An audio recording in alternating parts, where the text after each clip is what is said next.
जय राधे श्याम। मालूम है कि आप लोग चिंतित रहते हैं कि आज कथा नहीं हुई। कल मेरे को बहुत से लोगों ने बोला कि महाराज आज कथा नहीं की आपने। हम लोग ट्रेन में थे और इस वक्त आसाम में हैं, तो कथा नहीं कर पाए। और आज भी थोड़ा मुंडन करना था, इसलिए जो है कथा को समय नहीं दे पाए। हाँ, मेरे मन में आ रहा है कि मैं आप लोगों से प्रश्न पूछूं। इतने दिनों से जो हम लोग सुन रहे हैं उसमें आपको क्या समझ आया? प्रश्न पूछने से सब भाग जाएंगे, ये डर भी लगता है, लेकिन बिल्कुल साधारण साधारण से प्रश्न, और उन प्रश्नों को देखो भाग गए लोग।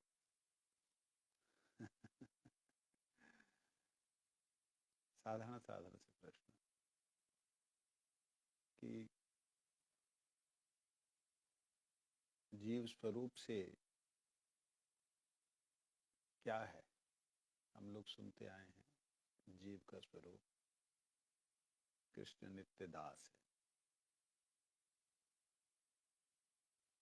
भक्ति विनोद ठाकुर जी ने जैवधन में बोला कि ये जीव का धर्म है, इसी को जैव धर्म कहते हैं। जीव का स्वरूप और उसका धर्म एक ही है। स्वरूप धर्म एक का मतलब क्या है? जैसे अग्नि, उसका स्वरूप और उसका धर्म जलाना, वो एक ही है। अग्नि बोलें और ताप न मिले तो वह धर्म धर्म नहीं लगता, वो अग्नि नहीं है। इस प्रकार से जीव का स्वरूप जो है भगवत दासता है। वो अपनी दासता, भगवान की दासता को भूल गया, इसलिए उसे नाना तरह के कष्ट मिल रहे हैं। ये बात को समझाने के लिए ही जैव धर्म का अवतरण हुआ। और चलो यही समझाना था तो सीधा सीधा बोल देते।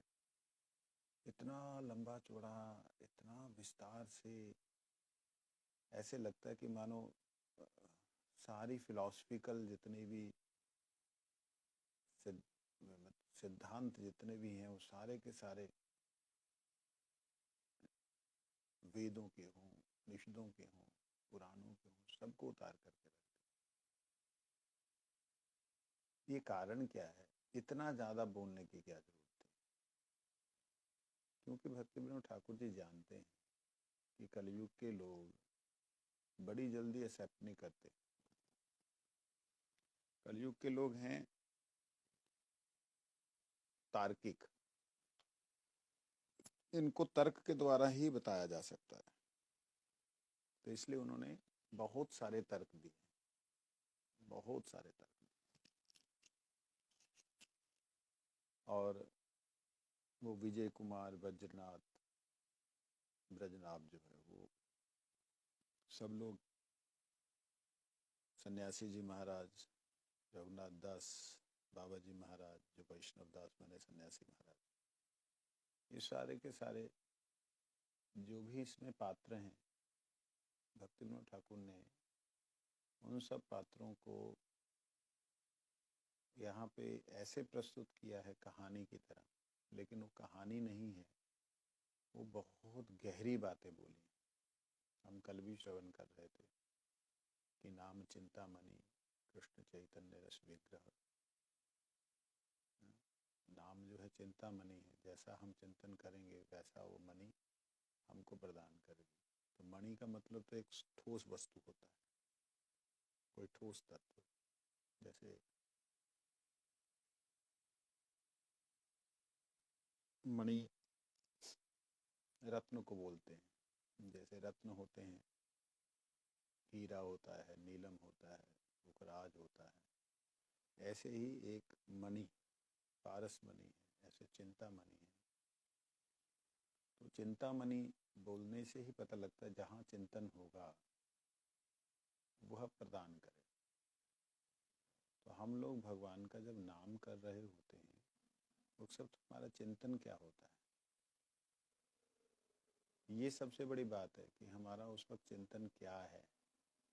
नाम करते समय अगर हमारा चिंतन, मान लो किसी लकड़ी को देख करके, बड़ी सुंदर लकड़ी की आकृति है, बड़ी सुंदर लग रही है, उसमें डेकोरेशन बड़ी अच्छी तरीके से मीनागरी की है, कारागरी की है, उसको देख करके अगर कारागरी के को देखते हुए और उसका चिंतन करें, वाह क्या बनाया है, और साथ साथ हरि नाम करें, हरे कृष्ण कृष्ण कृष्ण हरे हरे, हरे राम राम, मतलब दिमाग में है कि क्या सुंदर बनाया है और हाथों में हरि नाम है, तो ये जो हरि नाम का फल है ये चैतन्य रस है। ऐसा नहीं है कि मिश्री की तरह जो है ठोस है। ये जहाँ पे चिंतन जाएगा, जहाँ आत्मा की वृत्ति जाएगी, वहीं इसका फल चला जाएगा। ओ, फिर तो हम लोग हरि नाम करते, हमारा मन नहीं लगता, और आप बोलते हो मन लगे ना लगे, आप समय दीजिए, स्थान समय और वाणी को और शरीर को लगाइए, मन लगे ना लगे, आप तो ऐसा बोलते हैं। हाँ, मैं ऐसा कहता हूँ।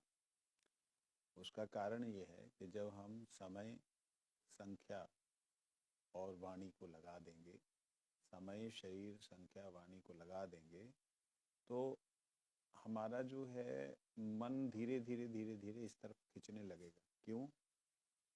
Where we shall devote our energy we will go there. हम कहीं भी अपनी शक्ति का प्रयोग करेंगे, लगाएंगे, तो हम वहीं जाएंगे। गुरुजी उदाहरण देते थे, कहते कि हमारी जो हाथ की घड़ी है, मान लो बहुत महंगी घड़ी है, अचानक से कोई झपट्टा मारा और लेके भाग गया, और झपट्टा मार के लेके भागा, तो हम क्या करेंगे? अगर हमारे पास उससे ज़्यादा कीमती सामान नहीं है उसके पीछे भागेंगे। अगर वो ट्रेन के बोगी में घुसेगा, बोगी घुसेंगे, अगर वो बाथरूम में घुसेगा, बाथरूम में घुसेंगे, अगर वहाँ से निकल के भाग करके किसी मस्जिद में जाएगा, वहाँ जाएंगे, मंदिर में जाएगा, वहाँ जाएंगे। तो हमारी जो एनर्जी है, हमारी शक्ति उसी तरफ जाएगी, जहाँ हम वहीं जाएंगे जहाँ हमारी शक्ति जाएगी। तो हमने बहुत मेहनत करके जो पैसा कमाया था, उससे इकट्ठा किया जो धन था, वो धन खिंचा हुआ जिधर चला जा रहा है, उधर ही हम लोग खिंचे हुए चले जाते हैं। ये पैसे की बात नहीं है, ये बात है समय की। हमने समय लगा के पैसा इकट्ठा किया, तो अगर हम वही समय को भगवान की सेवा में लगा दें, वही कर्म को, हाथों को भगवान की सेवा में लगा दें, और वही वाणी को जो हम समाज के लिए प्रयोग करते हैं भगवान की सेवा में लगा दें, तो धीरे धीरे क्या होगा, हम भी, अर्थात आत्मा भी उस तरफ खिंची हुई चली जाएगी। फिर मन का आना नहीं आना ये महत्व नहीं देगा, मन अपने आप दुम हिलाता हुआ आएगा कि मुझे भी साथ ले लो, मुझे भी साथ ले लो। ये बातें संतों के अनुभवों की हैं, इसलिए हमें इसको इसी तरीके से समझना होगा कि हम जो भी हरि नाम कर रहे हैं, वो हरि नाम केवल मात्र साधारण हरि नाम नहीं है, वो चिंतामणि है। इसलिए जब मैं हरि नाम करूं, तो मेरा चिंतन या तो स्वयं में हो, या गुरुदेव में, या भगवान में। अगर भगवान को किसी ने दर्शन किए हैं तो अच्छी बात है, नहीं किए तो जिन विग्रहों के आपने दर्शन किए, जैसे मान लो किसी ने दिल्ली मठ में जो है वो राधा श्याम सुंदर के दर्शन किए हैं, राधा पार्थ सारथी के दर्शन किए हैं, तो या कोई अन्य श्री विष्णु जी का उपासक लक्ष्मी नारायण के दर्शन किए, XYZ, जहाँ भी आपने भगवत विग्रह के दर्शन किए हैं, भगवान के स्वरूप के दर्शन किए, उनका चिंतन कीजिए। जब आप उनका चिंतन करेंगे कि मैं उनके पास बैठ करके ये 16 माला करूंगा, उनके पास बैठ करके 2 माला करूंगा, तो क्या होगा, आपका चिंतन बहुत बार भटकेगा, वहां से कब चला जाएगा किधर ना किधर पता नहीं, लेकिन आपका टारगेट जो है ना, वो देखेगी माया देवी। जिसका किधर है। एक तो ये है, और दूसरा क्या है कि स्वयं का जागरण। किसी का अगर आत्म जागरण हो गया तो वो कहीं ना कहीं शरीर के सप्त चक्रों में से कहीं ना कहीं वो रहेगा, आत्मा जो है रहती है। और उन स्थानों में जहाँ पे उसको अपना अनुभव हो रहा है, उन स्थानों में से जहाँ अनुभव हो रहा है उसी स्थान से वो भगवान का नाम पुकार रहा है। मान लो किसी का जो है अनहद चक्र, हृदय का चक्र जो है वो जगा हुआ है, अर्थात वहां पे आत्मा बैठी हुई है और वो फील हो रहा है, उसे धड़कन फील हो रही है, वहां पे हैवीनेस फील हो रही है, वहां पे बड़ा आनंद आ रहा है, वहां पे कभी गर्मी बहुत ज्यादा महसूस हो रही है। तो पर्टिकुलर एरियाज में जब इस प्रकार से होता है तब उसका मतलब होता है कि आत्मा जग चुकी है, अब केवल उसको खुराक चाहिए। जैसे आपको उठने के बाद में फ्रेश जब आप होते हैं तो आपको एकदम ऐसा लगता है कि कुछ अब मिल जाए, तो उस प्रकार से आत्मा के जागरण के बाद आत्मा तो सब समय ही भगवान नाम के लिए प्यासी है, तो उसको प्यास लगती है, उसको पिपासा लगती है, और उस समय अगर आप उसे भगवान नाम देते हैं तो वो बहुत आनंदित होते हैं। इसलिए जिनकी आत्मा जगी हुई है वो लोग अपनी उस अवस्था का, किसी का कंठ में, किसी का मस्तक में, किसी का ब्रह्मरंध्र में, किसी का मूलाधार में, सबसे नीचे का जो चक्र होता है मूलाधार चक्र में होता है, किसी का स्वादिष्ठान चक्र में होता है, किसी स्वादिष्ठान चक्र जो है वो दोनों नीचे की इंद्रियों के ऊपर, और जो मूलाधार चक्र है दोनों इंद्रियों के सेंटर में। तो स्वादिष्ठान जो है वो दोनों इंद्रियों के ऊपर, और मणिपुर चक्र जो है वो आपका नाभि में। ये सारे जो चक्र हैं वास्तविकता में इनकी व्याख्या गौड़ीय संप्रदाय ने नहीं की है, परंतु ये होता सबके साथ ही। व्याख्या का तरीका अलग हो सकता है। उदाहरण के लिए भक्ति विनोद ठाकुर जी बोलते हैं, हरि नाम जय जय हरि नाम चिदानंद मृत धाम, पर तत्व अक्षराकार, निज जने कृपा करी, नाम रूपे अवतरी, जीवे दया करी ले अपार। हे प्रभु आपकी जय हो, आपने जीव पे, बड़ी आत्मा पे बड़ी दया की, इस जगत में अवतीर्ण हुए। आपको मुनि वृंद हमेशा गान करते रहते हैं, आपके वो गुणगान जय जयकार भक्ति विनोद ठाकुर जी करते हुए आखिर में जाते हैं, जो कि हमारे बड़े बड़े आचार्य गणों ने उसकी विशेष व्याख्या नहीं की, और जो आधुनिक हमारे अभी के वर्तमान के जो महात्मा लोग हैं शायद इसका अर्थ भी नहीं जानते होंगे। वहाँ पे वर्णन है, त्वब स्वल्प स्फूर्ति पाए, उग्र ताप दूरे जाए, लिंग भंग है अनायासे। यहाँ पे है तब स्वल्प स्फूर्ति पाए, आपकी थोड़ी सी स्व अल्प, अति अल्प स्फूर्ति प्राप्त होने से उग्रताप चला जाता है। उग्रताप का मतलब होता है काम वासना, काम वासना चली जाती है। और लिंग भंग है अनायास से, लिंग भंग का मतलब होता है सूक्ष्म शरीर। अब सूक्ष्म शरीर को मन बुद्धि अहंकारात्मक सूक्ष्म शरीर कहते हैं, लेकिन वो क्या भंग हुआ, ये चीज को बस कह देते सूक्ष्म शरीर भंग हुआ। क्या भंग हुआ सूक्ष्म शरीर का? सूक्ष्म शरीर का अभिमान, मैं स्त्री हूं, मैं पुरुष हूं, मैं मनुष्य हूं, ये अर्थ है इसका। उग्रताप शब्द का अर्थ है हमारी निम्न इंद्रियों की उत्तेजना, और लिंग भंग का अर्थ है उन उत्तेजनाओं का शांत होना और उनकी तरफ बिल्कुल भी ध्यान ना जाना। ये है नीचे के दो चक्रों का भाव, जो कि भक्ति विनोद ठाकुर जी ने बोला। अच्छा, उसके बाद में भक्ति विनोद ठाकुर जी बोलते हैं कि आपके, मतलब जय हरि नाम के बीच में नहीं है, दूसरे कीर्तन में, कि आपके विरह में तुषा नले हिया जले, आपके विरह में मैं अब सहन नहीं कर पा रही हूँ, मेरी स्थिति ऐसी है, मेरे को कुछ भी अच्छा नहीं लग रहा है, मेरे को ऐसे लगता है कि मेरे प्राण जो है अकुला के बाहर आ जाएंगे। अर्थात अब इसको समझिएगा, इसको मैं अभी तीसरे चक्र पे ले जा रहा हूँ। मूलाधार स्वाधिष्ठान जो है, उग्रता अब दूरे जाए, लिंग भंग है अनायासी। और मणिपुर और अनहत चक्र, उसमें कहते हैं हृदय अकुला रहा है और ऐसे लग रहा है कि मैं अभी सब मेरा निकल जाएंगे प्राण।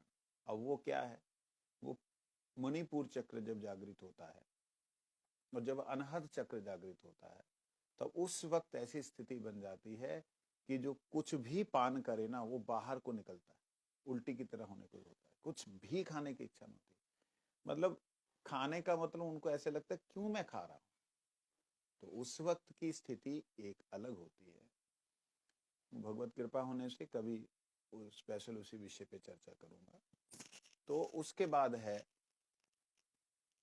भक्तिविनोद ठाकुर जी व्याख्या करते हैं कि आपके नाम में ऐसी स्थिति हो गई है कि गद गद स्वर कंठे उपजाओ, मेरा कंठ जो है गदगद होकर के, वाइब्रेट होकर के आपका नाम उच्चारण करता है। बार बार जो है ये एकदम ऐसे हो जा रहा है कि अभी एक तरह से ब्लास्ट हो जाएगा। स्वेद कंप कंठ का अश्रु गदगदादि संचिता।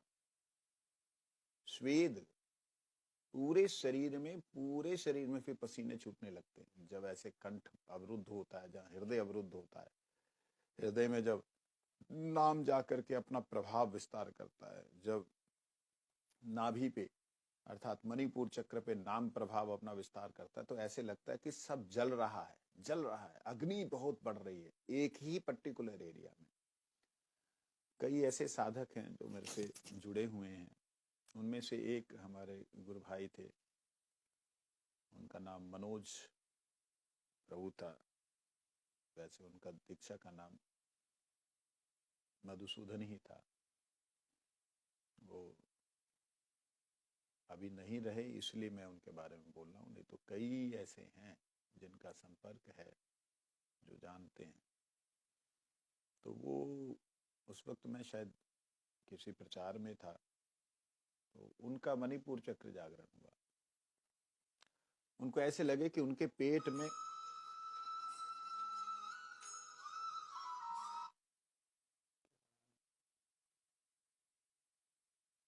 उनको ऐसे लगे कि उनके पेट में जो है कोई उनको निचोड़ रहा है, ऐसे उनको फील हुआ नाभि पे, और बहुत भयंकर रूप से। और ऐसी जब अवस्था होती है ना, उस वक्त इस जगत में कोई भी अगर साधक ऐसी अवस्था में होता है, तो अपनी मार्ग का, अगर ज्ञान मार्ग का है तो उसको ज्ञान मार्ग का कोई सिद्ध महात्मा या वैसा साधक उसको दिखलाई देता है कि उससे मैं बात करूं। अगर योग मार्ग का है तो योग मार्ग के ऐसे साधक की तरफ उसका ध्यान आकर्षित होता है कि वो उसको उससे बात करे। कर्म मार्ग का तो कर्म मार्ग के साधक से, ऐसे ही अगर तंत्र मार्ग का तंत्र मार्ग के साधक में, और अघोर तंत्र का है तो अघोर तांत्रिक की तरफ उसका ध्यान आकर्षित होता है। तो जब उनके साथ ऐसा होने लगा तो उन्होंने हमारे पुजारी जी से बोला, आदि कृष्ण प्रभु से, कि मेरे को महाराज जी से बात करनी। तो कहते महाराज जी तो यहाँ है नहीं। तो मेरे को खबर गई, शायद मेरे को जहाँ तक याद है शायद मैं रशिया में था। तो जैसे ही सुना कि ऐसी ऐसी अवस्था है, मैंने कहा उसको बोलो चिंता नहीं करे। कहते मुझे ऐसे लगता है कोई कोई किसी ने कुछ कर दिया और उनके साथ में जो कुछ हो रहा है ऐसा लग रहा है कि कोई शक्ति अंदर चली आई है, मतलब बाहर की हवा कोई अंदर आ गई है, वो उत्पात कर रही। मैंने उनको बोला, उनको बोलो ऐसा कुछ नहीं है, ऐसा ये होता है साधकों के साथ में। भक्ति विनोद ठाकुर जी ने लिखा है, पुजारी जी ने कितना उनको समझाया कितना नहीं, और क्या वो समझे क्या नहीं। उसके बाद उनके परिवार के लोग आए, हमारे कलीराम प्रभु जी चंडीगढ़ से हैं, उनका भाई नारायण आया और आकर के उनको लेके चला गया चंडीगढ़, पीजीआई में दाखिल कराया। पीजीआई ने बोला कुछ नहीं है, इट्स ओके। तो उनको ग्लूकोज वगैरह दिया, दवाइयाँ दवाइयाँ दी। तो हुआ ये कि वो जबरदस्ती उनको ऐसी दवाइयाँ दी गई जिससे कि वो नींद में रहें। और ये जो है आत्मा का जागरण ऐसा होता है कि जगाता है, सुलाता नहीं। इतना भी पानी अंदर जाएगा तो वॉमिटिंग हो जाएगी। क्यों? क्योंकि आत्मा चाहती कि मेरे को अब बाहर का कुछ नहीं चाहिए, मुझे भीतर का दो, मुझे नाम दो। जैसे वो नाम करना शुरू करेगा वो सब शांत हो जाती है। और नाम के साथ साथ उसको एक विधि है, कभी जिस साधक को होगा कभी ऐसा तो उसको बताया जाएगा।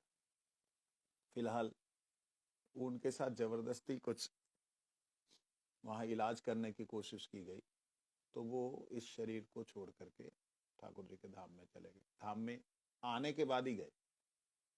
तो कहने का मेरा मतलब है कि ये भय की बात नहीं है।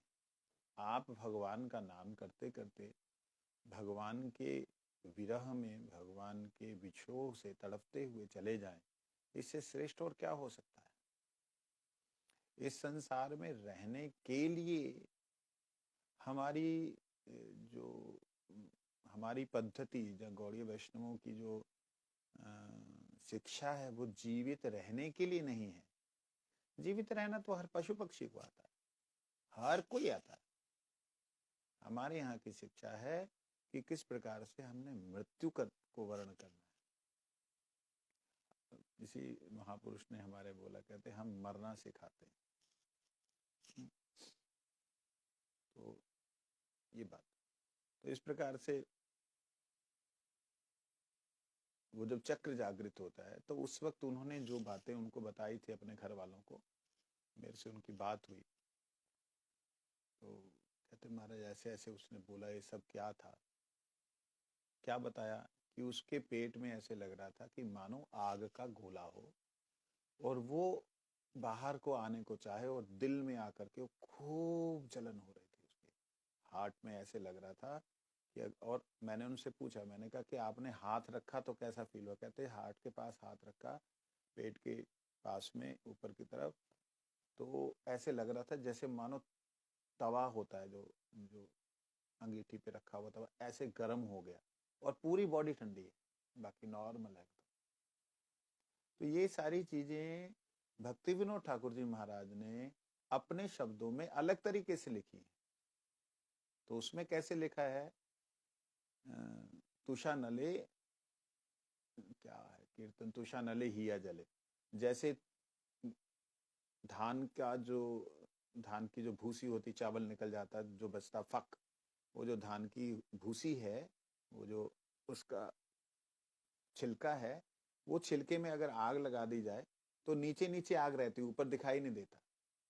ठीक इसी प्रकार से जब कोई साधक साधना करते करते करते करते करते करते धीरे धीरे धीरे ऊपर उठने लगता है, अर्थात नीचे के चक्रों से ऊपर की तरफ आने लगता है, तब उसके साथ ऐसा होता है, गला रूंध जाता है। गद गद स्वर कंठे उपजाव, मुखे बोल आध आध बहिरा। बोलना चाहता है लेकिन आधा आधा शब्द, ग, ग, ग, ग, ग, ग, ऐसे शब्द निकलते हैं। फिर उसके बाद बोलते हैं कि अब मेरा विरह में मेरा माथा फटा जा रहा, दिल करता है मैं इसको कहीं पे मार दूं। पाषाणे कुटी वो माथा अनले पशी वो, मैं आग में जाके कूद जाऊं। ये सारे जो विकार दिखलाई दे रहे हैं, ये भक्तों में भक्ति मय होते हैं, जिसके कारण भक्त को इन सब का पता नहीं लगता। लेकिन ये अगर पता लग जाए तो और ज्यादा दिव्यता आ जाती है। जैसे किसी को यह मालूम पड़ जाए कि उसका जो है अभिस्थान, अर्थात वो कंठ के पास में वो खुद विराजमान है, मतलब आत्मा वहां विराजमान है, स्वयं की आत्मा, तो वो वहीं से जप करे, मंत्र जप करे, मुख से उच्चारण कर सकता है, मंत्र जप करे, करते हुए धीरे धीरे धीरे धीरे वहां से जप करेगा, फिर वो एकदम झटके से मस्तक पे या पीछे पीछे की तरफ या सिर की तरफ कहीं भी एक स्थान को ग्रहण करेगा, जहाँ कानों में बड़े दिव्य शब्द, बड़ी अजीब किस्म के शब्द सुनाई देंगे, बड़े बड़े बड़े नगाड़े बजने लगेंगे। ये सारी जो बातें हैं, आंखें या नाक, इनमें प्रेशर बनेगा। ये इसका मतलब आप नेगेटिव बिल्कुल मत सोचिए, ये भगवान की कृपा से आपका जागरण है। तो आत्मा, मैं जो कह रहा था कि आत्मा जहां पे है, किसी जीव को, आत्म जागृत जीव को जब अनुभव हो जाए कि मैं यहाँ पे हूँ, उसको अपने शरीर के अंदर अपने आप का स्थान का मालूम पड़ जाए कि वो कहाँ है। जब मालूम पड़ जाए वहीं से वो नाम जप करे। ये नाम चिंतामणि का प्रभाव है। वहीं से जब वो नाम चिंतन करेगा तो नाम चिंतामणि कृष्ण चैतन्य रस विग्रह, जो नाम है वो चैतन्य रस है, अर्थात वो चैतन्यता आत्मा को जो है वो सराबोर कर देगा। फिर पूर्ण शुद्ध नित्य मुक्त, उसको पूर्ण शुद्ध करके नित्य मुक्त अवस्था में ले जाएगा। जैसा वो है नाम वैसा ले जाएगा। नाम की एक खासियत है, भगवान का नाम कभी भी जीव को ऐसा नहीं रखता कि वो उससे नीचे रहे, जीव हमेशा अधीन रहे, ऐसा नहीं रखता। जीव को अपने समान कर लेता है। नाम चिंतामणि कृष्ण चैतन्य रस विग्रह पूर्ण शुद्ध नित्य मुक्त अभिन्नत्वात् नाम नामिना। जैसे नाम और नामी, भगवान और भगवान का नाम दोनों जैसे अभिन्न हैं, एक ही तत्व हैं, ऐसे ही जीव जो इस वक्त भगवान के विमुख होके पड़ा है, उसको उन्मुख करके भगवान अपने जैसा बना लेते हैं। क्या बोलते हैं? दीक्षा काले शिष्य करे आत्मसमर्पण, सेई काले कृष्ण तारे करे आत्मसम, अपने समान बना लेते हैं, मतलब चिदानंदमय। तो इसलिए हम लोग जो भजन कर रहे हैं, साधन कर रहे हैं, उसमें हमें ये सोच समझ के चलना होगा कि हम लोगों का साधन भजन जो है वो साधारण साधन भजन नहीं है।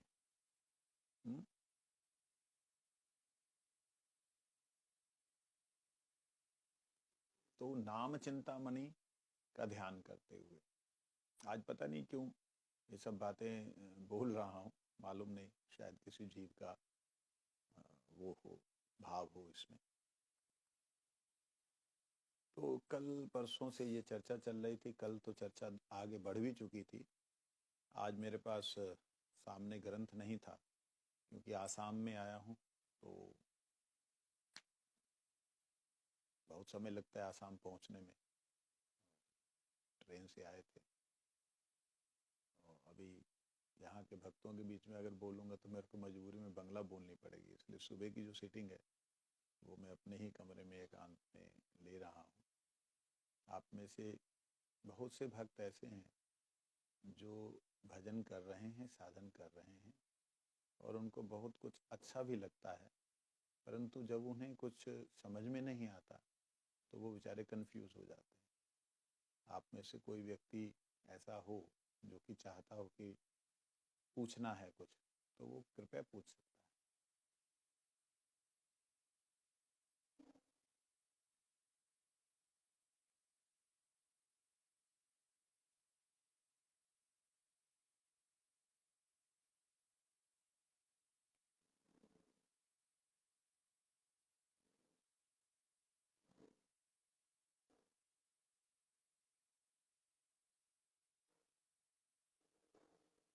ये जैसे राधा राधा राधा वगैरह लिख रहे हैं ना, ये सब कृपया ना लिख करके, अगर किसी का कोई प्रश्न हो वो अपना जैसे हाथ राइज करते हैं ऐसा सिंबल सा दे दे, तो मैं उनको ऑनलाइन ले लूँगा।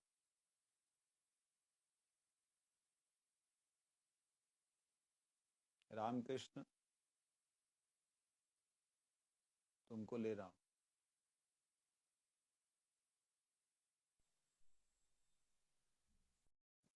सामने आप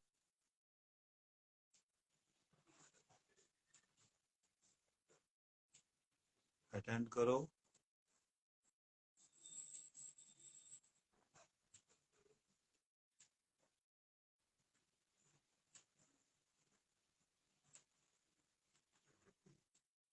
यहाँ पर एक देखो, ये रामकृष्ण आए नहीं, यहाँ पे एक है परा प्रतीक्षा, प्रतीक्षा। अच्छा, यहाँ तो प्रश्न है, महाराज जी कुंडलिनी जागृत हो जाए तो साधक को शुरू शुरू में कैसे पता चलता है? देखिए हमारी जो लाइन है ना वो कुंडलिनी जागरण की नहीं है, ये हमेशा ध्यान रखना। बिल्कुल भी हम लोग कुंडलिनी जागरण के लिए कुछ भी नहीं करेंगे, कुछ भी नहीं करते हैं, क्योंकि इससे जो है हमारे साथ साथ यदि हम कुंडलिनी शब्द का प्रयोग करके या कुंडलिनी जागरण की भाव में भजन करेंगे तो गड़बड़ हो जाएगी। हमको ये इस शब्द में और इन नामों में ध्यान नहीं देना। आपको मैंने सिंपल वे में बोला कि स्थिति है जो हमारे शरीर की, उस स्थिति के अनुसार हम कहाँ हैं इस बात का अनुभव हो जाए। तो जिस साधक को ऐसा अनुभव हो जाए वो संपर्क करे कि उसके क्या हो रहा है क्या नहीं हो रहा है, वो संपर्क करे।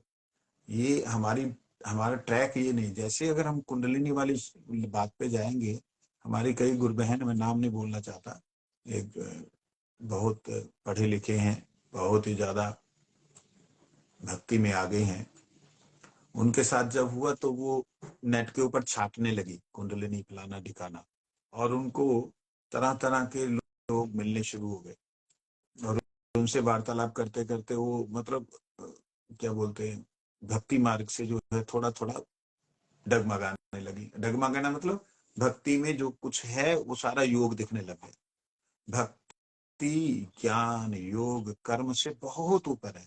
मैं आपको ये बताना चाह रहा हूँ, ध्यान से समझिएगा, कि हम लोग जो साधना कर रहे हैं इसमें किसी प्रैक्टिकल साधना की, ये जैसे कुंडलिनी जागरण की साधना की कोई जरूरत नहीं।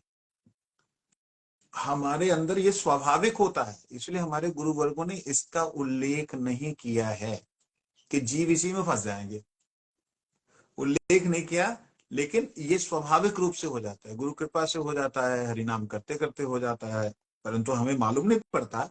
उस चीज को मैंने बताया कि मालूम नहीं पड़ने पर भी ये अवस्था आती है। जब ये अवस्था आती है तो उस अवस्था को आपने कैसे टैकल करना है, यदि किसी की आई होगी तो वो अलग से बात करे, कैसे टैकल करना फिर मैं बताऊंगा।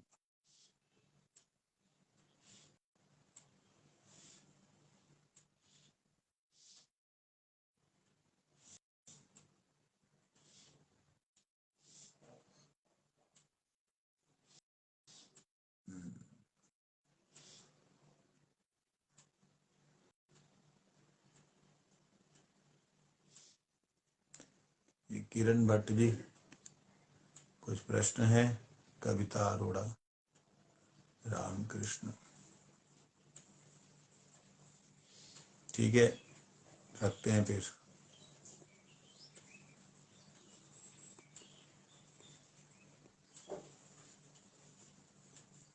सभी लोग हैं यहाँ पे, इंदु गुप्ता है,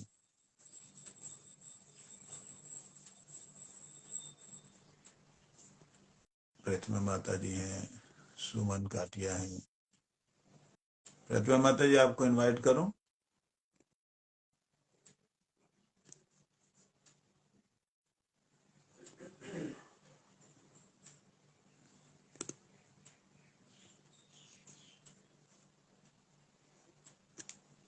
नहीं, कविता अरोड़ा जी कुछ बोल रही हैं।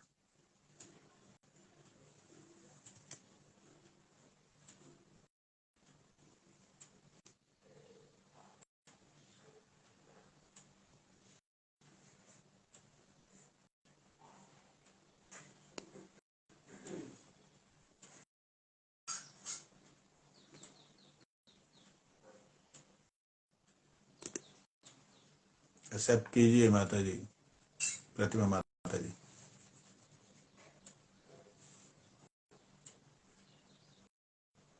ये जो आपके ब्लिंक हो रहा है सामने, उसको एक्सेप्ट करना। नीचे मैसेज आएगा, देखो एक रेड रेड कलर का नीचे मैसेज आएगा, उसको क्लिक कीजिए तो ऐड हो जाएंगे।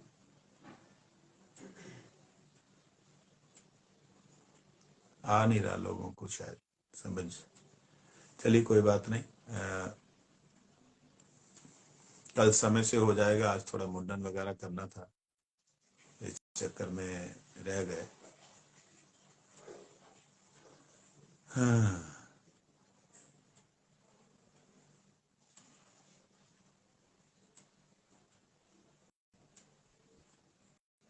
ठीक है। हरि हराय नमः कृष्ण यादव।